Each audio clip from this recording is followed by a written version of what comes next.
Mutungamiri wenyika yeZimbabwe Masolamzo Mnangagwa waya vachikriticiza vachithreatena vakomana vese pasocial media avo vanga vachitaura mashoko akashata pamusoro pe the regime kana kuti chitiko chinenge chaitika taona zvitiko zvakaitika mazuva akapfuura, but when nyaya kana ichinge yazotenderera tinoona kuti inenge yava another version isiri nyaya kana nhau yapublisha unokomana yepublicity. Sana mina mashoko anobuda achitagwa pana kuti ubva wasubscriber ubva walaika wotina on the bell yako tipina pazimu aye vakomana vanobuda kunyora vachiti in a striking escalation of governmental control over public discourse, President E.D. Mnangagwa's administration has issued stern warnings against citizens who criticize the regime on social media.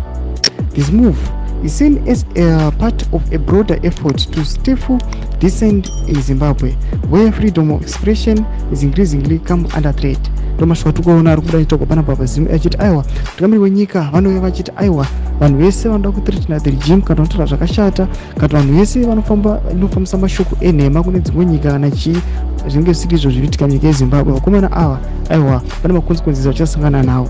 Toona kuna pazimu aya anopa ecommend yavari kanyora pana vachira this move is seen as part of a broader effort to stifle dissent in Zimbabwe, where freedom of expression is increasingly come under threat. Ndomashwandana akabatira pana vationa aiwa mutungamiri wenyika anoti aiwa social media haishandiswi kuthreatena the regime. Tudze mafunguro enyu muri kudii pamusoro pechitiko ichi.